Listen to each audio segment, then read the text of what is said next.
You can't cough on mic. Sorry. So what'd you think about your first ever car meet? Oh my god. Let me ask you some questions, huh? Okay. How about that, Mr. Interviewer? Don't interrogate me. Let me ask you This is my program. Okay, All right, go. Serious questions. Question 1. Okay, here's a question. This is something. Where do you get off? This is something you're passionate about. Who are you voting for in this American election? Bernie. Okay, here's the thing, right? Here's the thing. Yeah.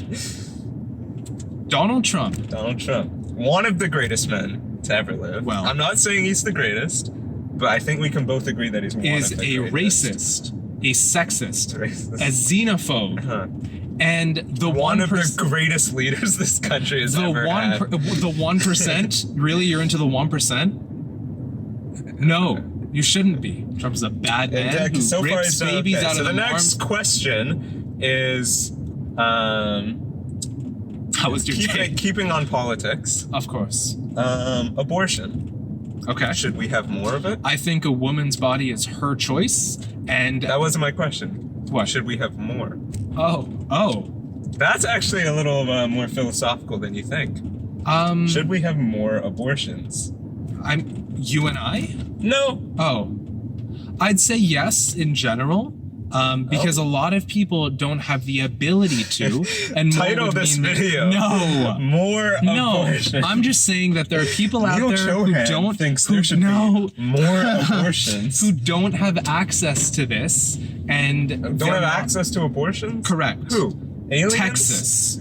I think Texas has access to them. Wasn't it Wade versus Roe or something like that? Oh, is it illegal there? It was a big thing where in the state of Texas, these old, religious old white men were controlling and decided that, yeah, no, you're straight up not going to be able to have an abortion. Okay, let's talk about Canada then. Should we have more abortions in Canada? Oh, I don't care about my own country. Well, answer the question. Should we have more abortions in a place where Every it's time legal? I try to do a video with you, you always swing it about abortion. I was just trying to talk about I'm passionate about. It's just something that...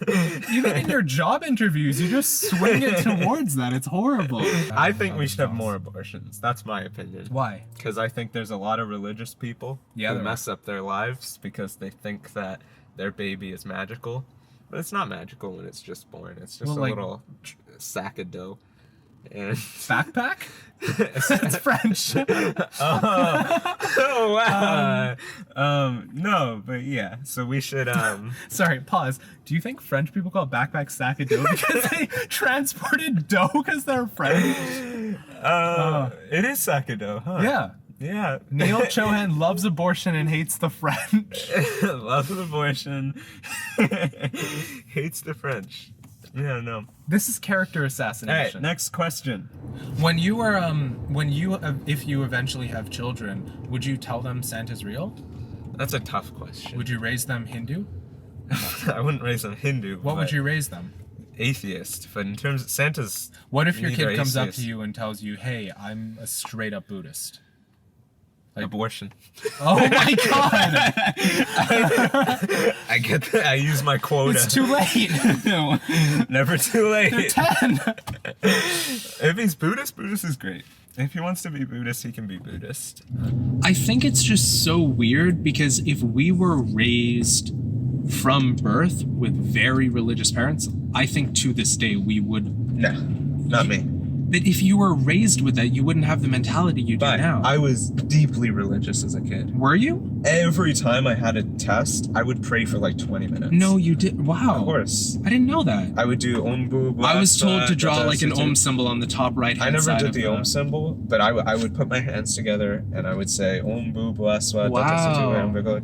Yeah. God, you still know it. Over and over and over and over again. I think I did too. When I was in line, but before doing so, I remember this just we had a basketball shootout in primary school, and I was like, oh damn, I gotta perform. I gotta be at my best. God, let's do it. I prayed every night before I went to bed. Wow. Every single night. Right? And Daddy instilled that in me. He would always say, don't forget to say your prayers. He said that to me too. I'd say all the prayers. And I did. And I believe it. Was there a moment for you that flicked the switch? I don't know if it was a moment. It was definitely contained in middle school. Like nothing in grade 5 and nothing in like I was fully religious in grade 5 and fully atheist in grade 9. Yeah. In grade 8, it happened really quickly, but for me, it was pretty scary to say that I was atheist until grade 9. That's fair. Like I didn't hold the beliefs anymore, but I would never say I was atheist. Never outwardly, 9. Yeah. Yeah. I get it. And I think especially still, I think that moment came for me, honestly, probably middle school. I think it was the teacher that we both had for English, kind of inside it. He started talking about Nietzsche and all these like outwardly anti-religious philosophers. And I started looking into it, and I remember there was a specific thing one of them said, which is something along the lines of thunder and lightning. Back in the day, for whatever Greek or Romans or whatever, they saw the thunder and lightning, they couldn't explain it. They couldn't. Oh yeah. And they assumed that was some sort of higher power. And I've also read things where like the ruling class would instill religion to tame these masses of people. I think that's a Nietzsche ideology. I just think now I haven't seen with my own eyes any instance of some higher power. I don't want to use the word magic, but you know what I mean. Yeah, Something spirit, otherworldly. Outside of the physical world. I haven't seen that, and I can only live my life based on what I've seen personally. No, but that's not even true. Because, like, you believe in particle physics, and you've never seen particles. I don't know what particle physics are. You believe in particles. You believe the world is made of atoms and electrons. Right? You've never seen an electron. People smarter than me have. Right. You believe based off evidence. Yeah. And, like, not arbitrary experience. Not scripture. Yeah, not scripture. I'd go off science and what. Right, and honestly, like, maybe this one's just for me, but I would never live based off experience. Oh, did we stop recording? I don't know. See, I told you got to see the red light. Let's say, like, a few months from now, you've forgotten all of this. Yeah. You're driving, and you're about to get into an accident. You're going through a green light, and someone's running a red. But before you hit them, time, like, goes so slow it's like it stopped. Like, it goes unbelievably slow. Yeah. And you're thinking, like, you're like, wow, okay, time is real slow. Yeah. Right? And in this slowness, let's say maybe that orb appears again and says the same thing, or in the back of your head you hear a voice that says, I'm here, I'm real, you don't believe in me now, but I'm here to help you. Yeah. Goodbye, right? And some miraculous way, you barely miss the car. Like, it just scrapes by. Like, the car even, like, gets some paint taken off, but you're 100% unharmed. Yeah. And, you've saved, Yeah. Huh. Well. That's tough. Even for me. I would say, based off, the 10-second of thought I can give this, it was a voice. I didn't see anything, right? It was just a voice in my head. If you did see something, it was a bright light. So not a specific form. Nah, you didn't see someone. I know that the mind can do weird things when you're under stress, extreme stress. Just the fact of adrenaline itself, or even when I did get hit by that car, it was with the time I actually got into an accident, like there. I was in a daze, and everything felt like it slowed. Like, I felt like I could rationalize what was happening, but that's just your brain going through, like, the oh my god protocol. No, of course. But would you start believing in God? No. That's tough. I'd think about it a lot. Honestly, maybe it would get to the point where I'd even go to a temple and just try to reach out again. Just because, like, I think we're on the same page. Like, what's an hour? Because even though, like, I'm a psych major, right? I know You're the most rational person I know. Yeah. I am the most. I probably am, and with that, the most cynical person. Yeah. Right. You're a small scientist, like. But with that, like, even I cannot tell what I would do in that situation. There's no way to tell unless it happens. Especially since, like, wow, would you ever feel important if that happened to you? Right. Like, I would feel so good. Like, wow, I am something special, huh? Oh no, then you'd think you're a god. I wouldn't think I'm a god, but I would think... The god complex would kick in. No, I would be like... I would really want to believe in God. Yeah. Well, see, that's the topic that I want to talk about, because how sick would it be if you could?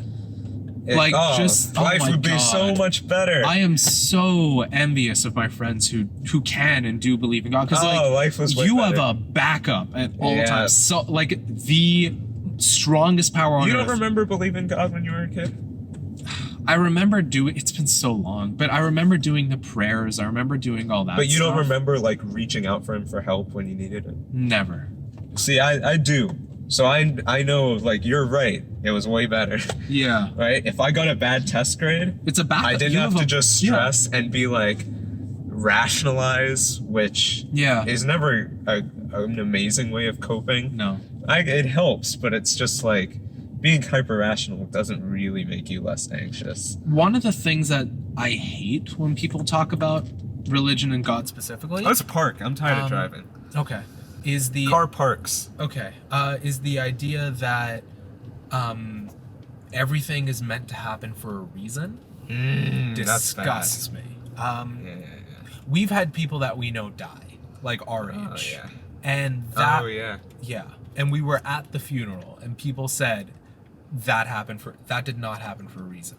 That was an insane... The one place you park in front of a no parking zone? We're in the car. Are you allowed to park? Yeah, as long as you're in the car, because then you can move it in case... God, we need the AC on immediately. Okay.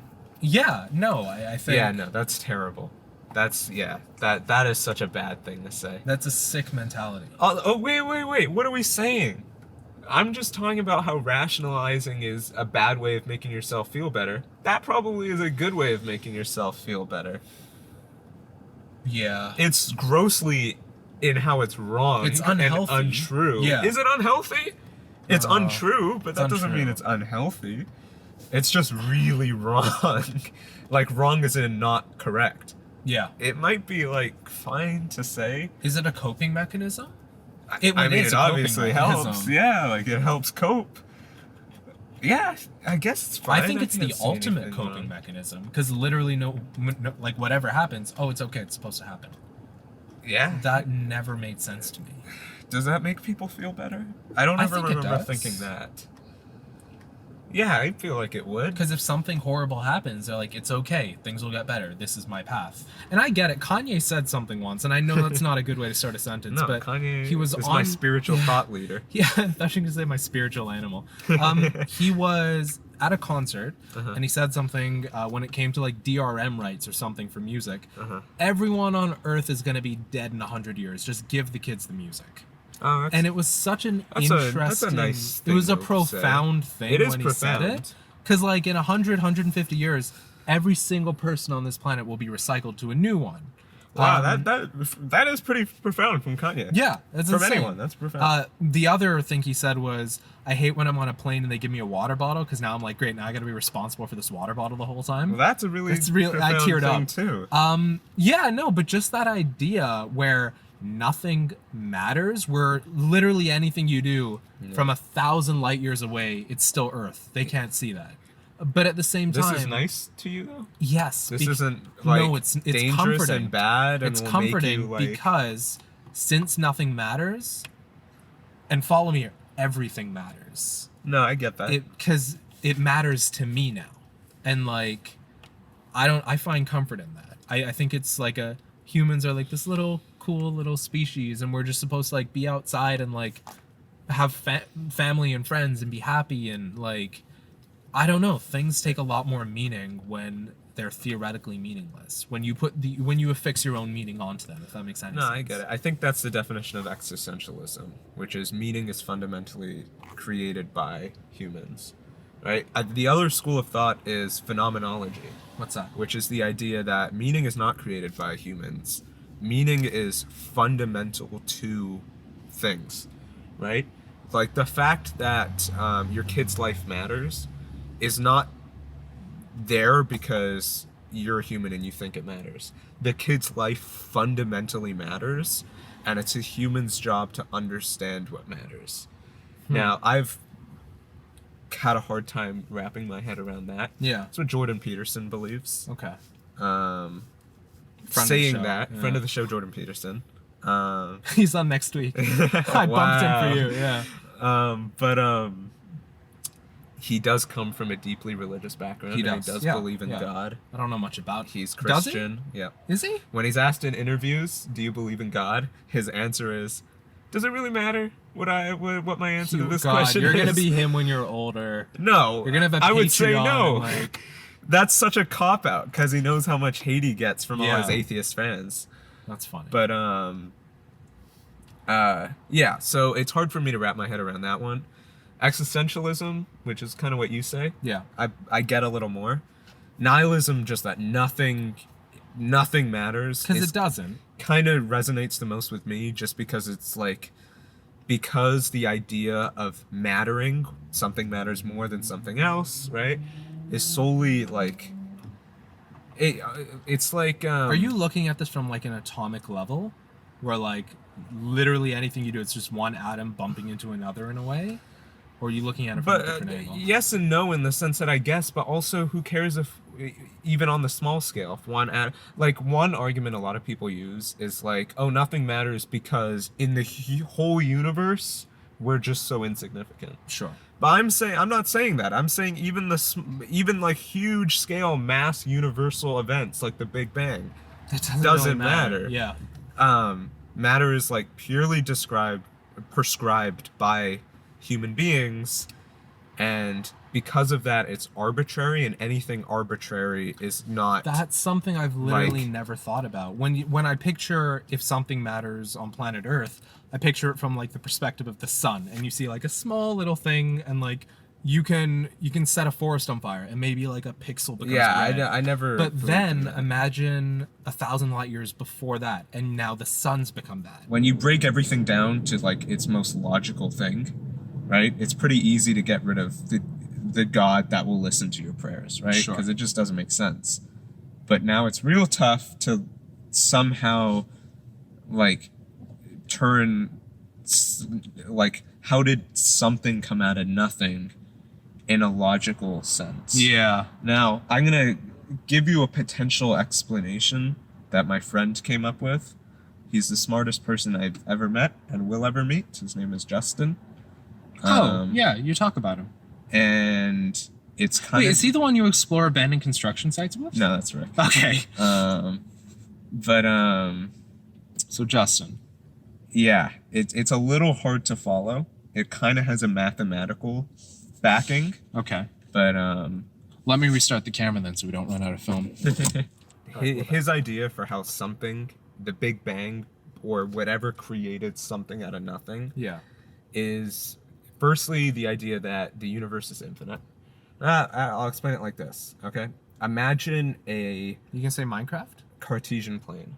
I don't know what that is. A graph. Okay. Right? X-axis, Y-axis. Oh, the grid, yeah. Right? Now, there are an infinite amount of points in that graph. Yeah. Right? And you can draw a line or an arc in that and hit as many points as you want. Hit no points, hit some points. Sure. Right? And the universe is similar to this in that if it is this vast infinite void of nothing, right? So there imagine just purely nothing. X and Y going on forever. Yeah. But there is an infinite number of arbitrary lines and curves within this graph, or within the universe. Okay? That defines its rules. Okay. So we are within one of these lines that says basically the laws of physics as they were laid out. Yeah. Right? But we are in one of an infinite number of lines. And the key is that the lines are arbitrary, whether they exist or not, at what points they can exist. They might be lines, they might be dots, but in a vast infinite nothing, whether or not there are lines in this plane that connect to make something or nothing, it's irrelevant. It's arbitrary. There's Yeah. an infinite amount of something and there's an infinite amount of nothing. Mm-hmm. Right? Because having nothing alone, someone can ask, where did this nothing come from? Right? Yeah. So you, in a way, explain how something came from nothing by saying that, like, there is an infinite amount of nothing in this universe, but there's also an infinite amount of something. And I think that's the only way, like, natural order can exist. Otherwise, if there wasn't an infinite amount of both, then you have to say, oh, like, God exists. Something exists to make this happen. Yeah. But because there is this infinite amount of maybe there's a nothing plane out there and where something, literally God exists. And yeah, sure. You know, I think that's the, what do they call, multiverse or something like that? Like, how it's a there's multiverse so much theory, possibility out there that, like, you know, it's a real thing. But that's my current understanding of how the universe exists. It's just the idea that, yes. So to answer the question, how did something come from nothing? Something is as arbitrary as nothing is. Yeah. Right? They're both equally arbitrary. I think the thing that's hard to grasp is the sheer word infinite. Because that's not tangible. You can't rationalize. That's just infinite. Like, I don't know why I went to Minecraft first, but it's like that. It's procedurally generated. You could walk forever. And that's such a hard concept to grasp. I think there's also an element of, like, underlying narcissism, not in a bad way, but just people like to feel special. That's just like an innate emotion. And, like, you wouldn't feel really special if this was all worthless in a way, you know? Like, if there wasn't anyone looking out for you or something. Like, I don't know. No, that's true. I just keep thinking back to that whole thunder and lightning thing. Like, that's probably some of the roots of how, you know, Zeus was mad, he threw a lightning bolt. Like, that's how those tales and those, like, things were created. I just think there's so much benefit to it, but I don't see it lasting. You know, if we make it 100 generations, 100 generations from now, I just think we're getting all further and further from, like, the old scriptures and traditions and replacing it with whatever breaking science is coming out. And, you know, Lord knows, in 1,000 years, there's going to be a whole lot more of that, you know? I also just don't think it's an argument anyone's ever going to win. Like, you're so polarized on, like, yes, there's a thing, no, there isn't, or I don't know. You can't, you know, I think as long as you're a good person, you can sleep at night. That's all that matters. Like, yeah. And I think I was on the lines of, like education leads to, lack of God, and by that logic, like, intelligence leads to lack of God. But I don't know that either. I think at the very, like, there could, like, some of my smartest friends believe in God. Some of the best people I know are the don't. most religious. Yeah. Right? And some of the best are atheists. Yeah. But, like, in terms of what makes someone believe in God, I don't think it's intelligence, at least not in the way we define it. But, like, it could be just rebelliousness. Because, like, if you're told God exists all your life, it takes a significant amount of rebelliousness to say, no, it doesn't. Yeah. Right? So that's one thing I've noticed among me and my friends who don't versus my friends who are way smarter than me that do believe in God still. Right? The other could just be, like, raw cynicalness, which might just be a personality trait, not or just the something straight that comes up from intelligence. product of your surroundings. Yeah, that you too. spent 10, 20 for years sure. raised as a tribesman in the Amazon. You're gonna be tribesman in the Amazon. So yeah, a lot of things. It's I don't not think there's an answer. intelligence. There isn't. Like, there is. We just don't know it. I can't. We're not finding it in a car at 11 p.m. or something. But I don't know. As long as it makes you a good person, that's really all that I care about. More abortions. Oh God. That was pretty good. That was good.